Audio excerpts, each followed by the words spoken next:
Hello everyone, I'm UHF, and on our very first episode today, we have invited ESKR all the way from Albuquerque, New Mexico in the US of A. ESKR's got a brand new release with us, the Mechanisms EP on Dirtbox Recordings.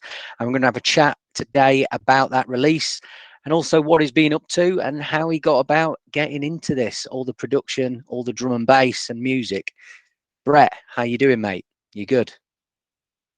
Yeah, doing good. Thanks for having me. No worries. Thanks for coming on, mate. I'm quite aware that it's eating into your Friday afternoon, with you being a few hours before us. So you're not got any gig tonight or anything like that? No, not tonight. No, just working in the studio, being a hermit. Getting ready for that new slamming EP coming out, no doubt. Yep. I can see the piano in the background as well. What's this? Is this something we're going to be hearing in a future ESKR release? Probably not off that one. It's a family piece, and it's actually it's way out of tune. I think it's actually got a broken port inside of it too. But yeah, probably not from there. Ah, fair enough. Just a family heirloom then, yeah. Yeah, exactly. No worries. Okay, we'll get straight into it then, mate. I wanted to first of all, just kind of take it from the start. I looked at your profile and your bio, and I know you started in drum and bass around the same time as I actually started raving and getting it into myself, which was 1996, wasn't it? Tell me a little bit about obviously that time and what got you into the rave scene and drum and bass as a whole. Okay. Well, I'm originally from Minnesota in the USA, and basically, yeah, it was about 96, 97. It was an art trip.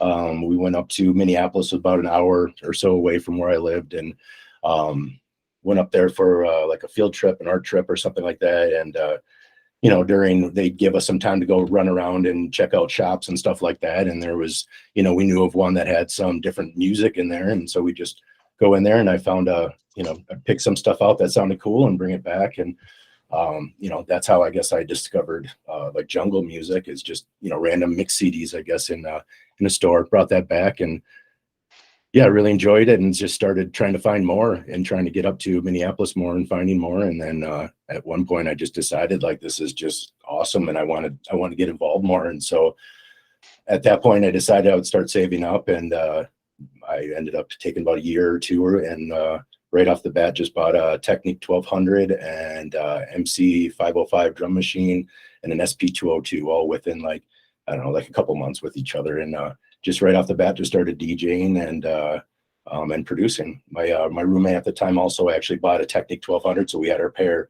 and I bought a mixer, and that's where it started. But yeah, from there I just got to start working on hardware basically right away off the bat. There was no really, I knew very few people that were producing, and then out of those people, very few were actually using computers to do any type of music, because computers were not that common. I guess, with so that was kind of fun, all that, going through all that, I guess. And yeah, that was pretty much the start of it. And really, my first raves I ever went to, I was actually booked at and played at. So it's like I didn't really get into it as a raver or someone in the scene in that sense. I guess I just came right off the bat, just playing at some shows and just getting involved that way. Excellent. And do you remember any of the shows that you played at back then? And this is still the late 90s as well, is it? Yeah. So it would have been like late 90s up into 2000. I would have still been in Minneapolis. I had some bookings in actually Wisconsin at the time. There was, like, I don't know if you've Drop Bass Network is kind of a big name around the Midwest. They throw a lot of shows, but we actually did a tent at Further, and me and my friends, and we got booked for a New Year's Eve party. It was like that was great too. Yeah, but we were playing in Minneapolis quite a bit, and but yeah, I kind of felt like I wanted to see what was out there, I guess, and what the world had to offer. So really just around 2001, I moved to San Francisco and just kind of, dove in head deep into that whole huge, scene going there. And from there, things just took off pretty well, I think, at that time for me. You mentioned San Francisco. One artist I know quite well who lived in that area for quite a long time was DJ Cloudskipper. Now, Mhm. unfortunately, he passed away last year. Rest in peace. And Yeah. I'm sure I've seen him on a flyer with you as well on your ESKR page. And was that around the time you moved to San Francisco? Was it, or was that for another event? No, yep, that would have been when I was living there. He was close friends with a lot of my close friends, so he's kind of like in the same circle. But he was a really big name out there and everywhere, and yeah, he was a really nice guy, and yeah, he was really cool.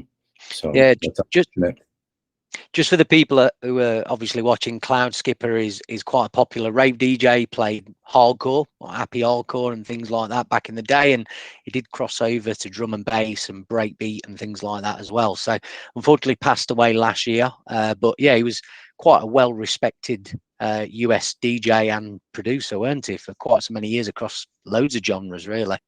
yeah, drum and bass too. Yep.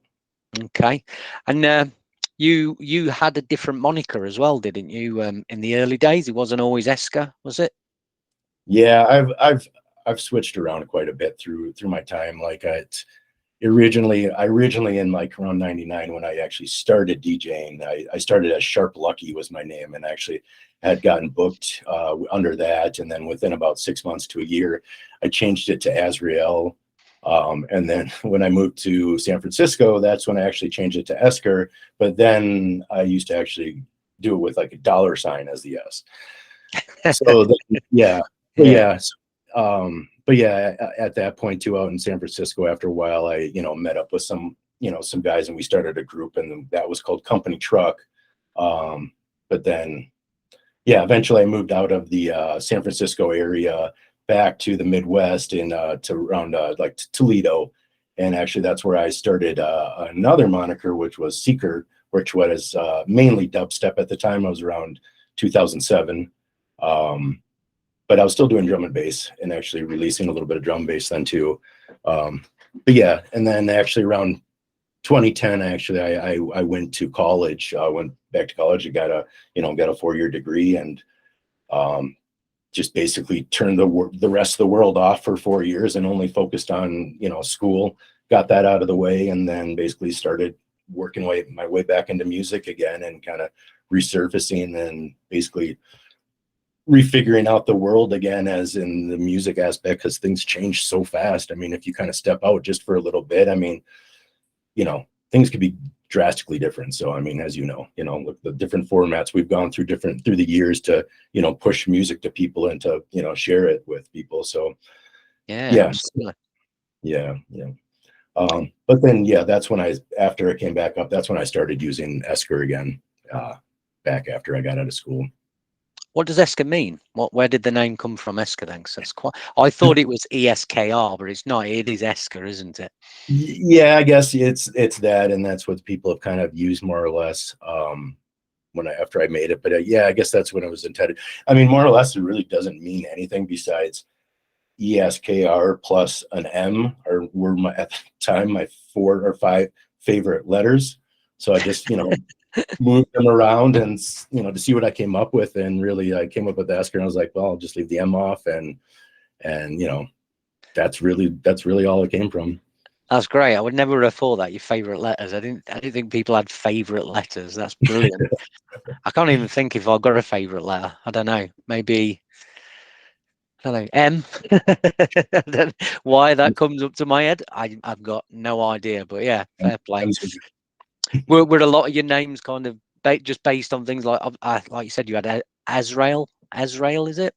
Yeah, that was like it all came across somehow or another through my journey of life, coming across words or whatever, trying to figure out what I should go by. But it's always such a pain in the butt, really, trying to like figure out like a name that no one in the world of like, now 8 billion people that are using, and that, isn't on every platform, whether they're, musician or a gamer or just whatever it is. So it's like, it's so hard to find anything, name original anymore. So it's like, yeah, it just.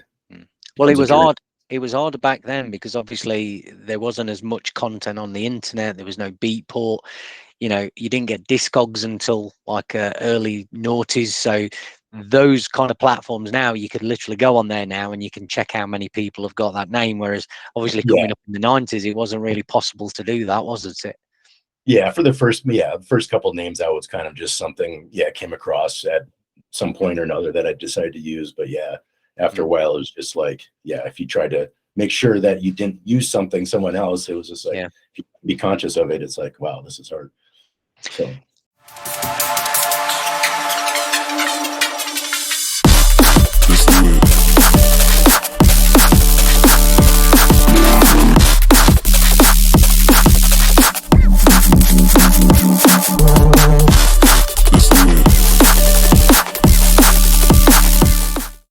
So you mentioned a lot of different styles of music that you've produced over the years, but drum and bass has always kind of been that constant for you, hasn't it? Yeah, I would say so for sure. I would say when I first got started, tech step, drum and bass or jungle and like actually breakcore, I was really heavily into breakcore at the time too. So that was a big influence on my drum and bass. But yeah, I mean, I would always kind of stick around that same, 170 to 174 to 175 type of thing. I mean, sure, I always experiment with, going beyond that or whatever. But yeah, I would say so. Yeah. Was there any drum and bass artists in those early 90s? Now, not the noughties, we'll come to that, but in the early 90s that you aspired to, whose tracks you like, whose music you were listening to in that late 90s? Who were the main guys you discovered originally?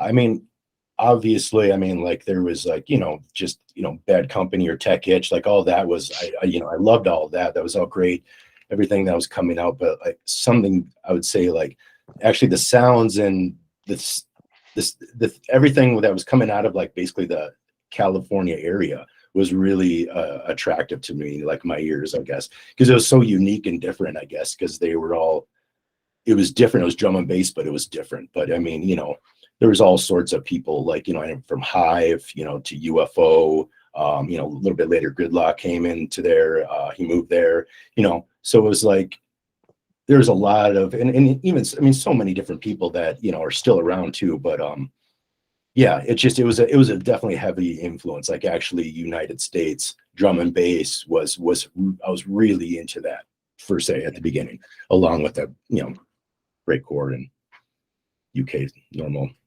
Yeah.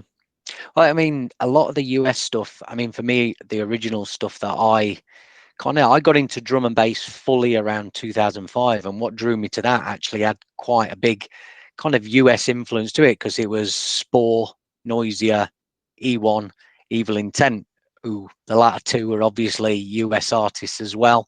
Were you listening to a lot of those guys coming to the noughties as well? Yeah, absolutely. Yep.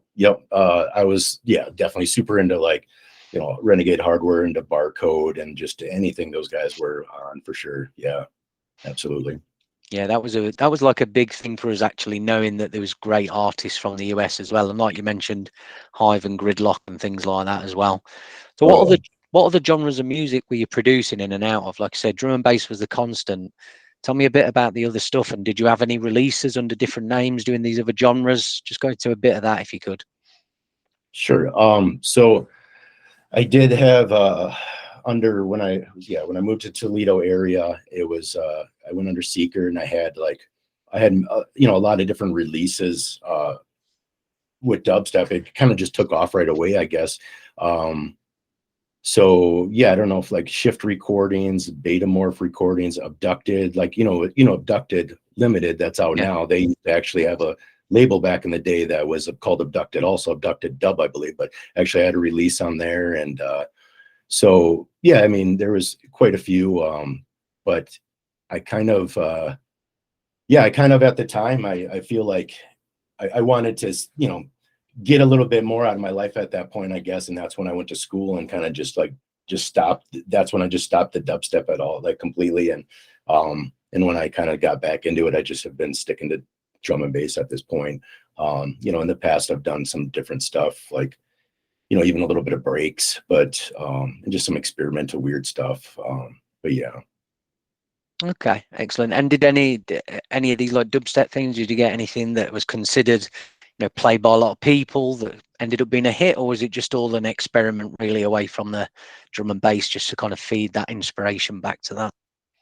I mean, at the time yeah, I mean, at the time it was doing good. I got some bookings, like, you know, I got booked out. When I was living out Toledo, I got booked back in San Francisco or in California, and actually to New Mexico and like a couple other places. But I mean, things seemed to be perceived pretty good at the time. But I feel like I came at it a little bit too experimental and stuff, and it was just like I don't know how serious I was actually taken. For me, like dubstep actually became kind of a little bit of a relief from trying so hard at drum and bass and trying to figure that out. For me, dubstep was just kind of this different kind of release for me to kind of just create and make, and people just ended up liking it. So, and labels picked it up, and I'm like, okay, well, that's, you know, that was great for me at the time. So It was a whirlwind, weren't it? Not drum and bass. It was a whirlwind, the dubstep, wasn't it? For like it really just obviously set off in a big way over here. I mean, it was always there, like I said, in, you know, the early noughties and stuff like that. But when it took off with some of the harder stuff, and, you know, it got some commercial hits and that, it really just blew up. And I think it kind of moved over to America as well, and that's where it really took. I mean, dubstep's still absolutely massive in America, isn't it, at the minute? yeah, and the funny thing too is, like, I kind of stepped away, like basically the exact same moment that it really started taking off. So, I mean, I didn't really get to, like, you know, benefit off of that. And a lot of the people at the time I had been working with and stuff, and I look at where they're at now, and they've really been successful, and they're really doing well for themselves. So it's really good to see. So, yeah, it's cool. Yeah, it's quite the opposite in the UK. It's like dubstep, it kind of hit like such a ridiculously big high crescendo, how big it was here, and it's almost like it got too big, and it burnt out and just fizzled out. And yeah, it was quite a categoric drop. Do you know what I mean? Yeah. It literally dropped off, and just suddenly within a year there was no dubstep raves, like none at all. Wow. There was none around. It literally dropped off within like a summer. Do you know what I mean? And the summer before, it was the biggest sound. It was quite spectacular, to be honest. And then obviously you see all those main artists that were from the UK. You only see them DJing in the USA now. It's you know what I mean? You never see any UK. Yeah, it's crazy. And obviously it blew up from there, and obviously it's a big sound, and obviously all the big festivals taking it on. And well, everybody started doing it, didn't they, in the USA? It was the thing, and then that spawned all the excision stuff and things like that. That's from a UK perspective anyway, you know. Yeah, and from my perspective, that's when stuff really started taking off too. Yeah, that excision sound and all that, and more of an aggressive sound. I mean, there was deeper dubstep too, but like, yeah, that seemed to really take off at that time. But yeah, I've kind of lost touch, I guess, what's really, you know, going on with it at this point, though. Yeah, same. I think even though that was really big here, it was big for a short period of time, and it feels as though that kind of sound killed it here quite a lot. Do you know what I mean? So, hey ho, like I said, onwards, and like I said, drum and bass, it's like house music, isn't it? It's always that constant. I don't think it's ever died. Do you know what I mean? It doesn't feel like it ever has. It just always seems to be bigger and better every single year, you know. Yeah. So we've obviously spoke about some of the aliases that you've had there, and I know you've kind of joined forces and made a few groups as well. So I want to touch on those a little bit, because how I came across you was your 4-person group Noize Komplaint.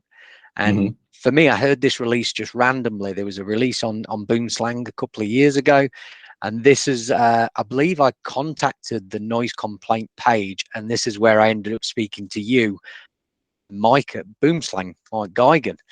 But I believe there's 4 of you in that group, isn't there? Yep.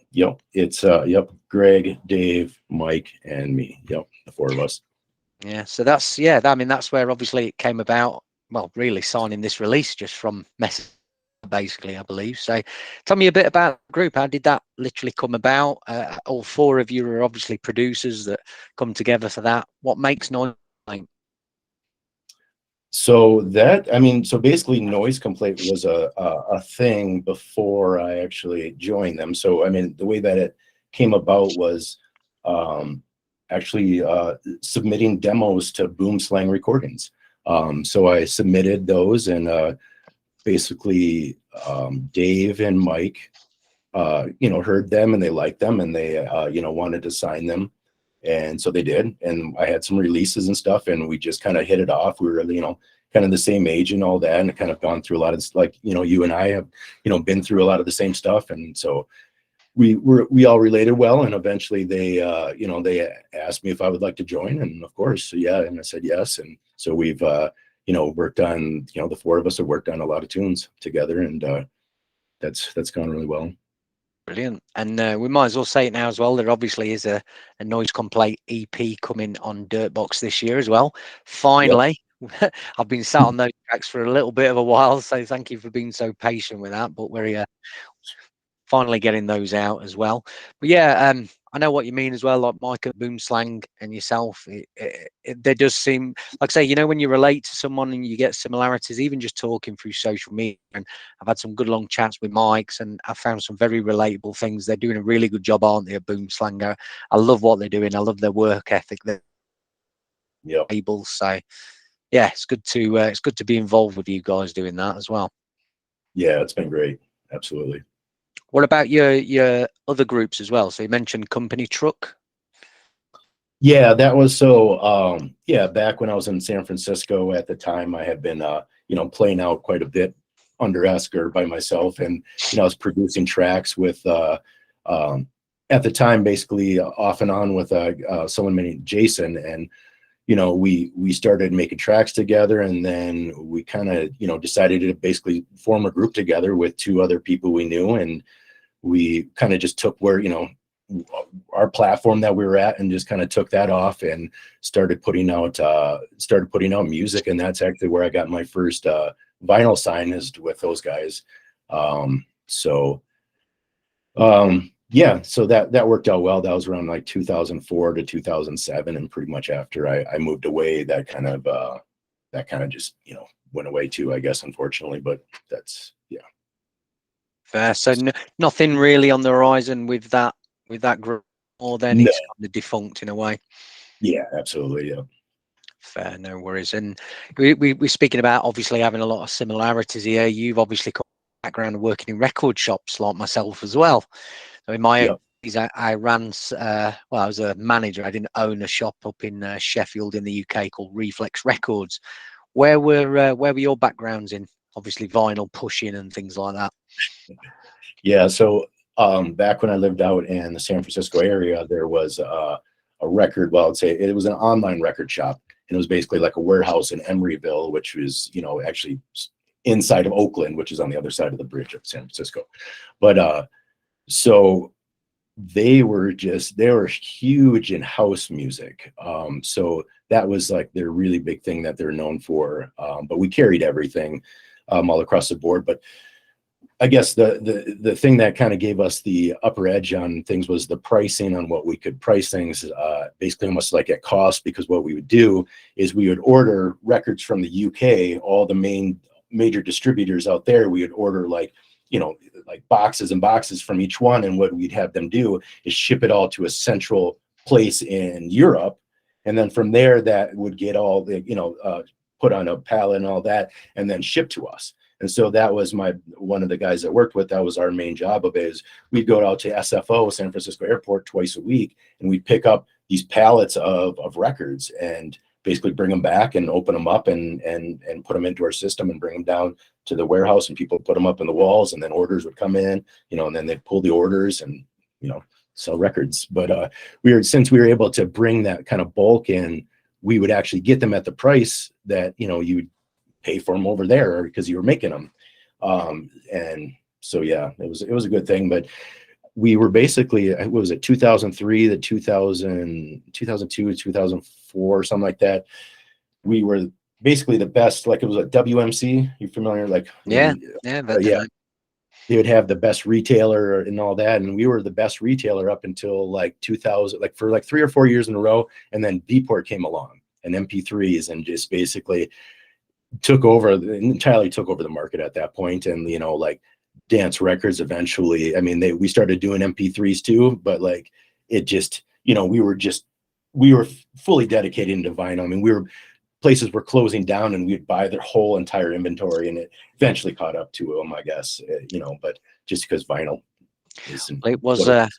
It was the Pioneer CDJ 100. That's what changed it all, isn't it? Came round in, I believe it was like the late 90s, but in the UK, a few DJs started picking those up around like 2003. And when it was just a steady climb for DJs and things like that. So, but did you have many roles in the shop? I mean, apart from obviously traveling to the airport, were you in the shop selling? Were you doing any distributing or anything like that? No, well, so the basically there was a massive warehouse, and we had a bunch of different offices and buildings inside the warehouse. And as we grew, we would knock a wall down, take over another, you know, thing like that. But the office I worked on was with a guy named Zach, and basically he was actually the buyer for drum and bass. So that was a great time, because, you know, we'd work with like ST Holdings and I can't think of all the names, but there was like all the main, you know, old distributors and stuff that did vinyl. And basically Alpha Magic for some drum and bass. Yeah.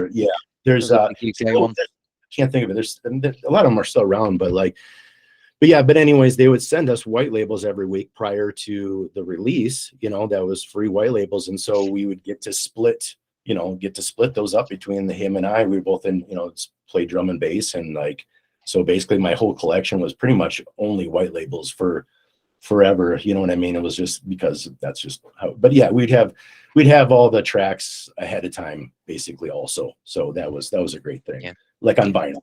So.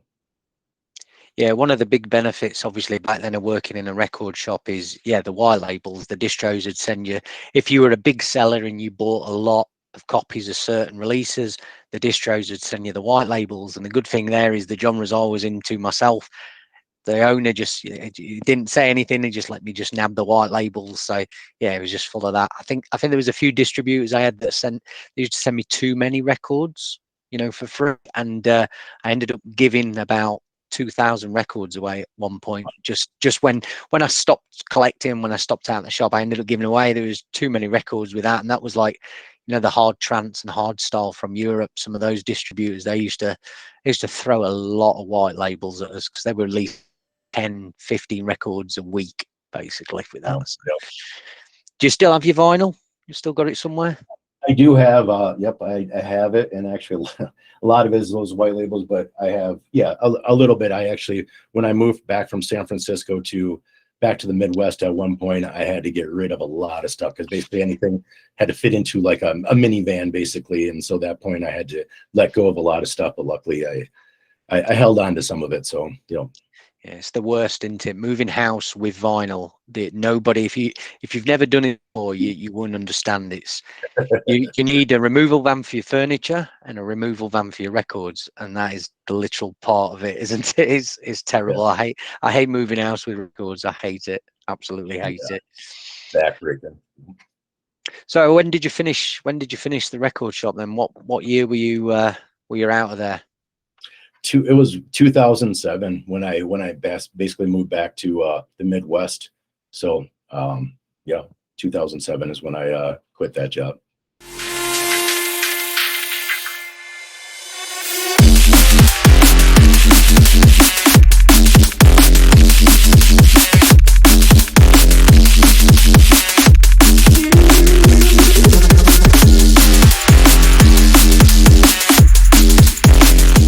Let's talk about music then. So we've got the EP on Dirtbox Recordings that's out now, the Mechanisms EP, 3-track Mechanism, and my favorite Time at This Point as well, which is it's doing crazy in my sets and things like that. In fact, it's inspired me to kind of buy and play more deeper sets as well, if you get what I mean, and because I'm used to playing a lot of tear out stuff all the time, so it's really took me in a bit of another direction, which I'm loving at the minute. But tell me about the EP. How long did it take to kind of come about? with all these 3 tracks? You know, you pretty much sent all of these together, and obviously a few others that will be coming out later on. But yeah, tell us what went into behind this, how they came about, how long it was to get them together, things like that. Okay. I would say, yeah, between that group of tracks, I would say it took a couple, about 2 months, I would say, to get them get through them all. And yeah, I think that the one that you had mentioned, that was actually kind of, I had started buying other deeper stuff myself for DJing, and that was kind of like, I guess, somewhat of an influence from, stuff I had been liking other people, like hearing other people playing. So, or not playing, but creating. So yeah, and that's kind of a sound I kind of want to keep exploring too a lot, because I like aggressive stuff, and that's kind of my background more or less, I guess, as I've gone through time. But I do want to keep exploring into, not necessarily as hard stuff. So yeah. Yeah, I mean, for me with the release, I obviously was sat on them for a little while and trying to kind of catch up with some of the backlog that we had. And when I generally do that, I try and keep the track fresh. So I've not been playing those tracks for a year. Do you know what I mean? I definitely haven't. As it got closer to the release, and it was getting like, autumn last year, like October, I started throwing them in the sets, and that's really when obviously I started properly falling in love with the tracks. I always knew to the label and what we wanted to do, but again, like I said, is when you actually play them out, you see the reaction, you feel what that track goes with other tracks. It really set it apart from any of the other. And like I said, it does kind of cover 3 different styles throughout it, doesn't it? It's not just one style, Yeah, whole EP. yeah, I would say so too. And it's like, I like that about it too. It kind of gives a little bit of different, styles or, flavors or whatever that, that can happen, I guess. What would you say your workflow is like when you're making a tune? Then take us like through your process a little bit.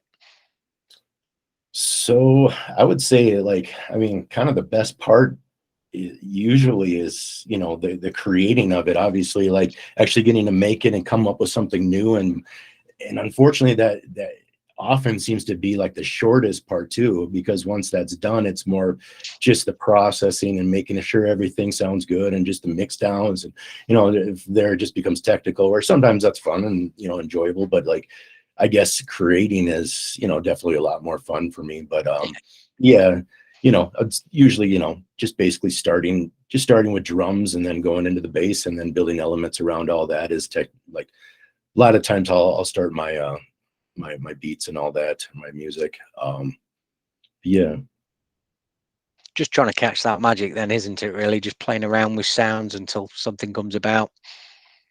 Yeah. And I mean, I find that it's like, things often will sound good, but then I'm just like, let's see if we can make it sound even better, basically. And I keep kind of like that in the back of my head, like not just settling for something because it sounds good, but like trying to push it to sound kind of great, I guess, in my own mind.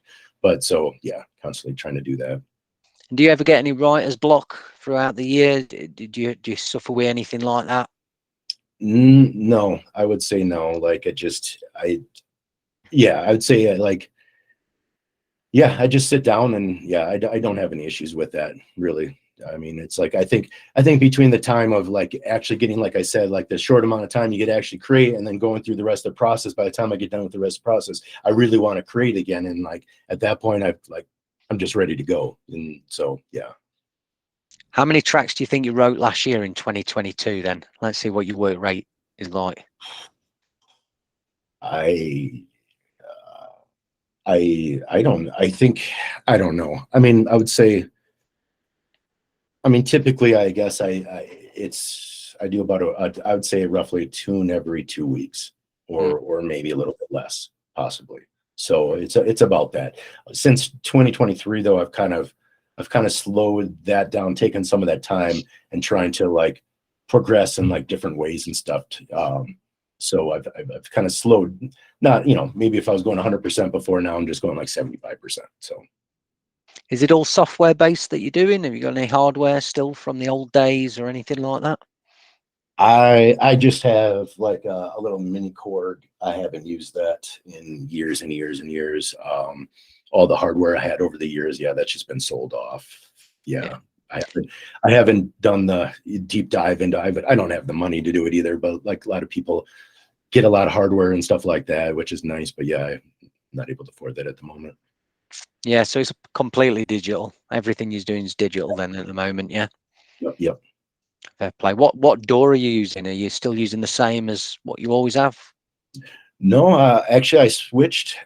That was yeah. So basically, in around when I moved out to Albuquerque, which would have been about 4 years ago or so, I switched from Cubase to Ableton, and at that point, I felt like in Cubase, I kind of like I was using probably a little bit older version, but I kind of felt like I hit a wall, and so I wanted to try something different, and I tried Ableton, and it really was like really worked out well for me. I think like in my mind and like organizing things, it really helped. And so it was a good jump for me. But I mean, throughout the years, like, I had mentioned, started with hardware, but I've used everything from, Reason to what is it, like Acid to like just Fruity Loops. I've tried pretty much, I'd say, everything throughout the years. And then finally settled on Cubase for quite a while, and then Ableton. So you just kind of settle with that now. You're good with Ableton. Do all your mix downs in that as well? Yes. Yep.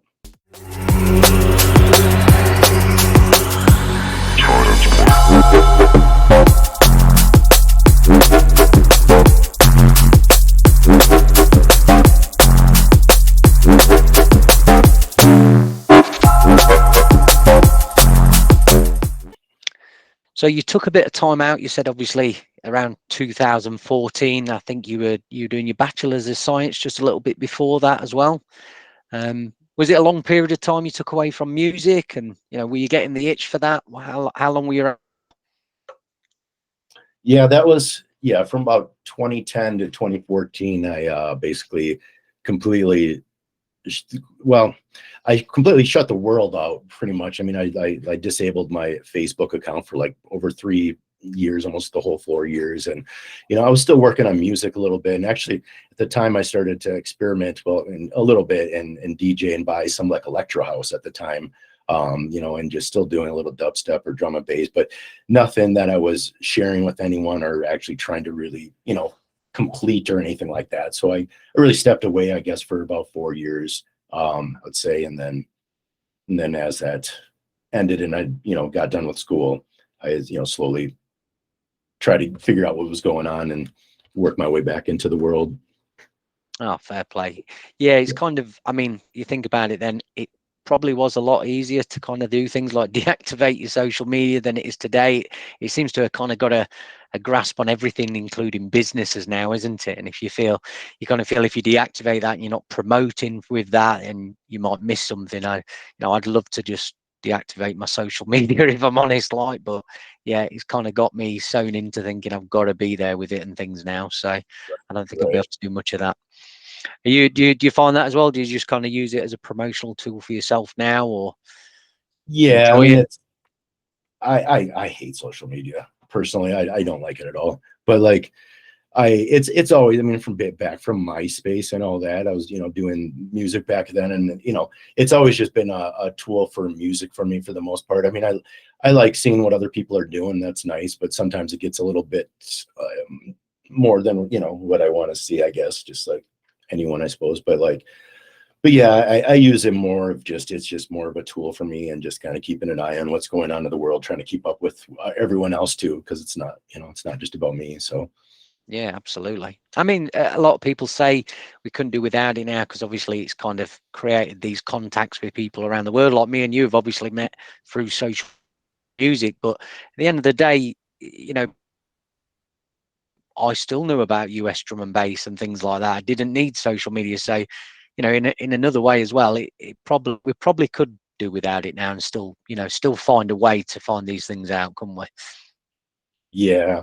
I think it's good that people, and I see it more and more, people like expanding into other platforms and stuff like that, and trying to not rely so heavily just on one, because that does get irritating, that everyone's feeds are controlled by, one company or something. But yeah, I mean, for me, I've tried to been focusing more on just like music sites for the most part, like on YouTube or just on SoundCloud, and Spotify, stuff like that. I've been just trying to focus on those more than my, social like Facebook or Instagram and stuff, because I mean, I'm not really that big of a social person and posting a lot about myself, so it doesn't really fit me so much, I guess, per se, you know.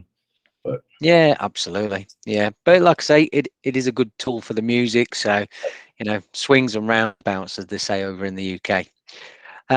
Okay, so we've talked a lot about some of the people you work with. You've got these collaborations going. Is there anybody out there who we're going to see you working with this year, or anybody you actually would love to be working with at some point, drum and bass wise, of course? yeah, actually, I have. Are you familiar with Pish Posh? Have you heard of him? I Uh, absolutely love Pish Pash. Again, from the E1 Evil yeah, Intent days, he was one of the, and yeah.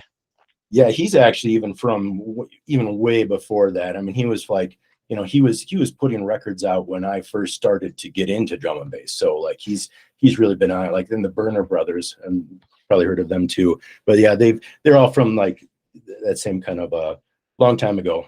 But yeah, I have a release coming out with Pish Posh on the 27th of this month. So that was really exciting to be able to work with him. And actually, he's got an album coming out, and that's or part of the sampler off of it. And then we have a second track that will be on the album that will get released with that. So that's pretty exciting. What label's that? That is going to be Patrol the Skies music. That's Oh, coming out right. on that. Yep. I heard that. No, that's great. He seemed to have disappeared for quite a while, and like I said, I've seen his name pop up a few times. I think there was a couple of remixes of some of his old tracks as well that recently come out. That's when obviously I noticed he was back. Yep. So he's got a whole album coming out. Excellent. Is anybody you know, if you could do a dream collaboration with somebody, who would it be? I would say, I mean, like Calix and TB, you know, like together, or either one of them, like that would be amazing. Yeah, that'd be dope. Yeah, they've been around quite a long time doing that sound as well, haven't they? They've been very consistent, never kind of dropped off as well. So yeah, love Yeah. that sound.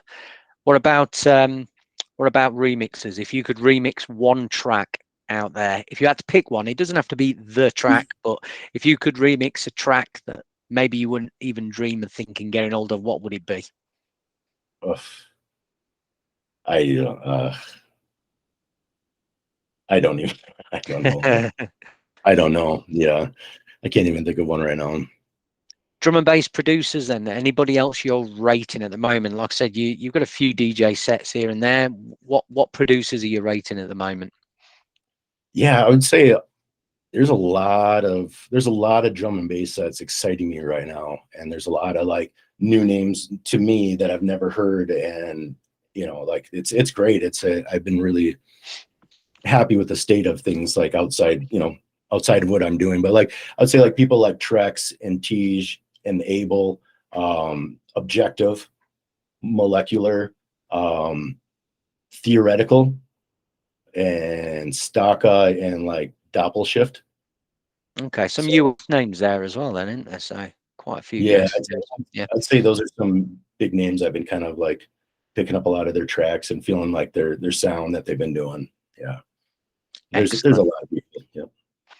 Any up and comers from Europe, the UK that you're listening to at the moment? You're picking up on? I don't know if you'd consider them up and coming or not, but like Sola, always into them and what they're doing. They're doing a great job. Yeah. They're pretty established. So yeah, but I mean, they're great. I love following them. Because you mentioned Solar and Theft Audio. Obviously, those guys, you seem to be quite heavily involved with those. What is the connection there? How did you get to working with Solar and those boys and girls? Basically, yeah. So it started basically just, you know, sending them demos, and eventually they liked some stuff, and we just started communicating about a release, and I got on one of their compilations, and then from there we started to work toward a release. And actually I started to, you know, just creating a lot of tracks and just sending them a lot of them, and we eventually were like, let's do an EP. And then I think I eventually asked them to do like, hey, let's just do an LP, and like eventually doing an album with them, or I did an album with them last year. And you know, just a lot of communication back and forth about that, you know, and it's the same thing with them, kind of like how we talked about Mike. You know, it's just I feel like I could relate and felt really comfortable with them, and they're extremely professional too, and they're just really friendly and like really helping, and like, you know, they're there for everyone. You know what I mean? Like, it's just great. So they're a great bunch of guys over there. Yeah, they definitely come off as, you know, they really do care about everything they're doing at the moment, don't they? I noticed a couple of interviews with those boys, and they're very consistent with their releases as well. Very cool artwork, very good tracks as well, high quality. They're definitely causing some waves, aren't they? Yeah, absolutely. Have you got some music forthcoming with those guys as well? Is there something else in the pipeline? Yeah, actually, I believe, don't quote me, but I believe it's April. I have a EP coming out with them, four-track EP. Brilliant. So, yeah, look yep. forward to hearing that. And are the promos out for that? Have people been playing this yet, or? No, I don't think so. I didn't. I typically, when I get my tracks, I don't. You know, I just send them out to labels and stuff just to kind of keep them fresh. I don't send them out to anyone else really, I guess, at this point. But until they get signed, and then, you know, the promos go up. Another label I noticed in some of your early ESKR releases, you released on Play Me 2, American label, and for us in the UK, Play Me 2 is kind of like, well, it's kind of like a big label name in the USA. So when you obviously got in with those guys, tell me a little bit about that and how that came about. I mean, do you see those guys as quite a big label over there, or are they quite an up and coming label to the US market? No, I mean, yeah, they're definitely a big label over here for sure. Yeah. It seems, yeah, I mean, they're you know, they're big in drum and bass and also dubstep. It seems like recently they've kind of maybe moved back more into more drum and bass than the other stuff possibly. But yeah, yeah, a couple of years ago, I sent them out a couple demos, and yeah, I was honestly, like, you know, kind of blown away, like surprised, like that they liked it and wanted to put it out. I mean, yeah, I'm pretty hard on my own stuff, so I mean, I don't feel like it was to the level at that point, but, you know, I was grateful that they put it out, and people seemed to kind of like it, so that was cool. Good stuff. Yeah, it's like I said, for us over in the UK, it's one of those big American labels that we always, you know, notice and things like that. So I did notice it on your back catalogue, but yeah.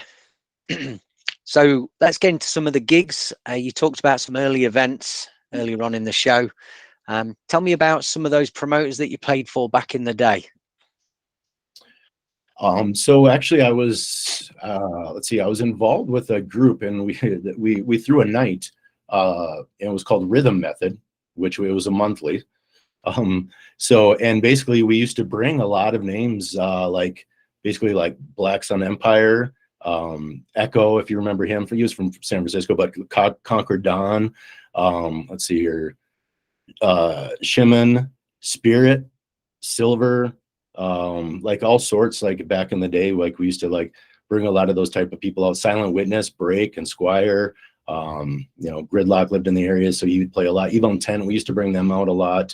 But yeah, we used to throw some monthly and do that. And then basically there was a production company or whatever you call it, called Skills, and they would throw like really big shows. I'm sure Cloudskipper probably played a lot of those that we had talked about. But yeah, I mean, like those would be crazy, like lineups where, you know, like this one, the Upbeats, or I don't know if you remember Geen. You remember Geen? Yeah. He's just started collaborating with some recent stuff, I believe, hasn't he? Geen has.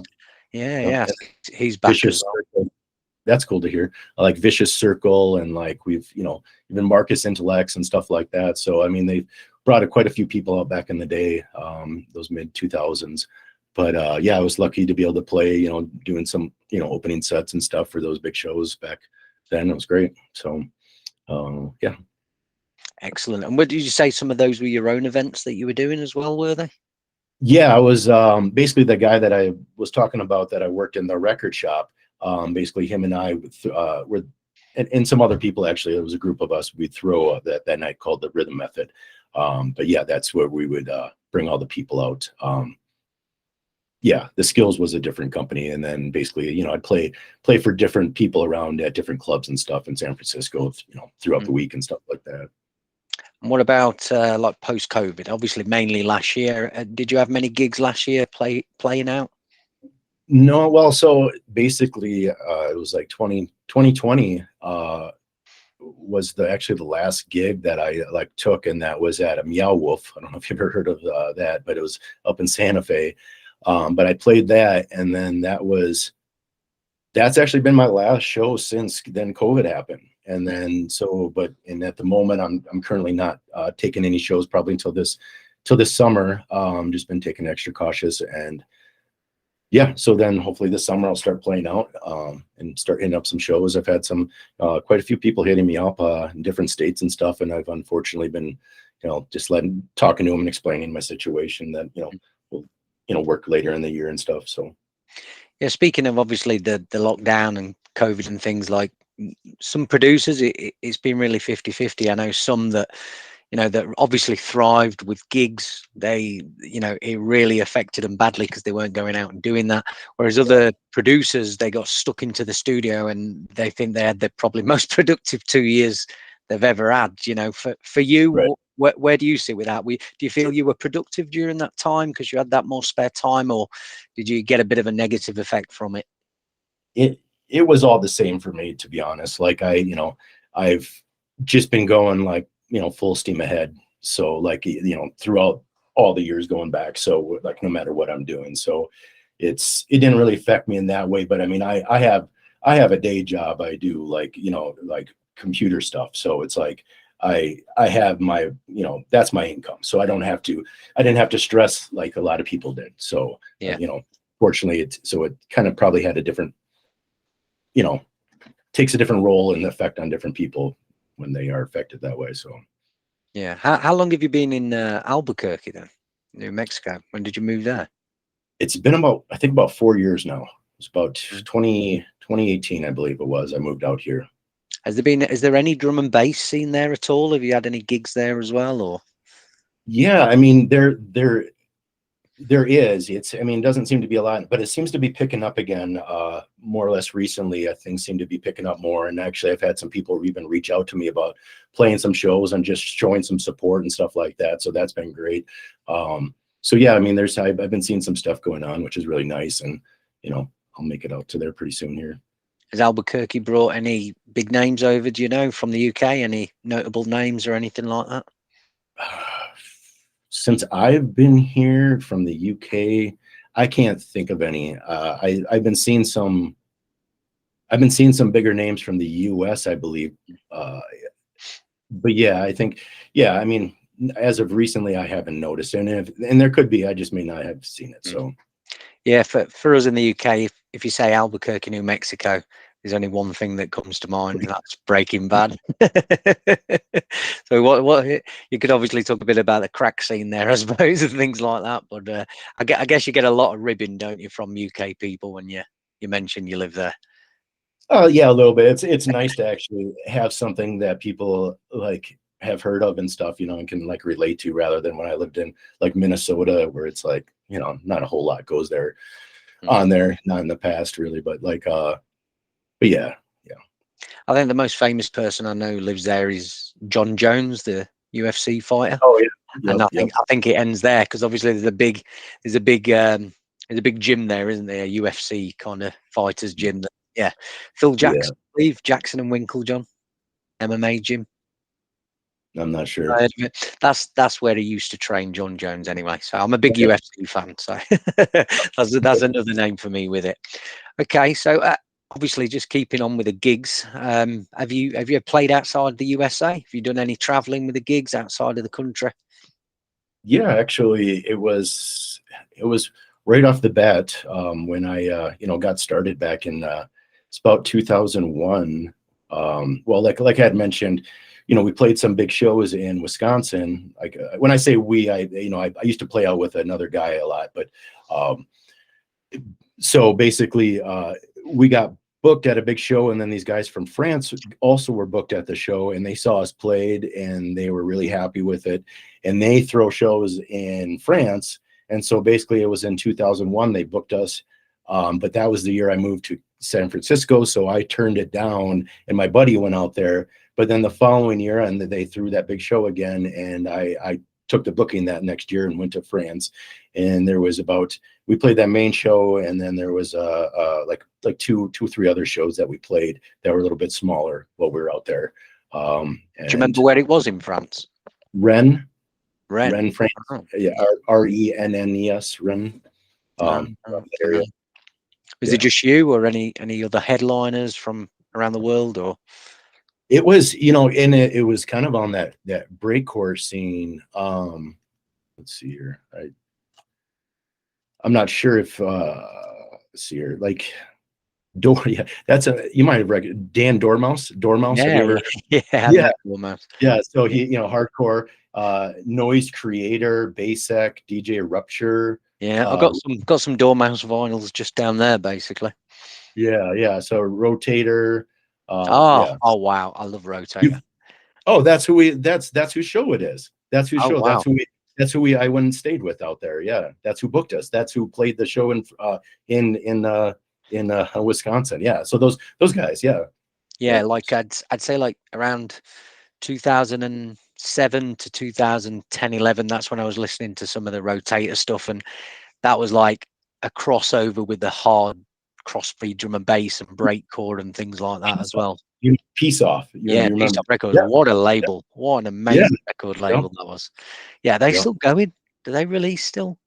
I have it. I forget the name of it. He's had a couple different labels, and I think he's still doing some of it. I've kind of lost touch with some of that too, because it was really into break. So glad you mentioned that. I think I'm gonna pull out all my old Peace Off stuff, and I'm gonna have to do a mix or something now. That's really, actually love that label. Yeah, that's actually some of the few vinyl I have left is some of that stuff. Yeah, I think I've got it all on digital. I've got a good chunk of vinyl for it, but I've got most of that on digital. But yeah, what a label. I wouldn't. Does he still make stuff under any aliases or anything like that? He's had a lot of different labels that I remember, but I heard a lot of different names and stuff. But like I don't know exactly. I've really lost touch with that. So yeah, over the years I should see what's going on. Well, there you go. Yeah, and it's definitely brought that name back to me again. So I'm going to be I'm going to be looking that up now, definitely this weekend. So with your gigs then and what you've done, obviously we're talking about a lot of club nights. Have you played any festivals or anything like that, on a big scale ones or anything? As far as big scale, I guess it would have been that what I mentioned about Skills. They used to throw shows like in the Bill Graham Auditorium. I don't know if it's still called that. It probably is, but like in San Francisco. But it's a massive place to where I think they would be like 10,000 people. I believe it was like 10,000 people indoor rave type thing. And then for like blocks and blocks in every direction, it'd be people like lined up trying to get in, couldn't get in type thing. But yeah, I guess that was probably some of the biggest I played at would be that. But like the drum and bass room would always be smaller. So obviously there's not 10,000 people in the drum and bass room. Given the choice, do you think you'd prefer the big festival stage where it's just a sea of people, or do you prefer the intimate clubs where you see people right up front while you're playing? What would you say your preference is with that? I really like it both. And I think that's kind of been a benefit for me throughout my time. It's just like I've always liked playing clubs. I've always liked playing raves, and it's just like they both have their own benefits and they both are different. Got a little bit different crowds and stuff, but like. Or festivals, I like it all. Like if there's people into it and listening and dancing, then I like it. So did you see any major differences when you went to France with obviously the crowd, the rave there, and say a US crowd or anything like that? Yeah, I mean, I guess like as far, I mean, like it was like that hardcore sound, like hardcore basically was a lot more and aggressive sound stuff was a lot more. I seem to be, more, people are more used to it, I guess. You know what I mean? Where like when I lived out in San Francisco, it was hard pushing an aggressive sound, I would say, like a lot of times, especially in clubs and stuff. But I mean, some of it had to do with just being a small club, I guess, but at points. But yeah, I mean, yeah. I think one thing that I found playing in the USA, like I've been on a few tours playing across America, and one thing that's always stood out to me at drum and bass nights in America is not a lot of people dance. this is a very common thing that blows my mind, that they take it in more, pay attention. Different raves, different things, but when it comes to like drum and bass in the UK and drum and bass in the USA, a lot of people are more listening than they are, like I say, going mad and dancing and things like that. Have you noticed that?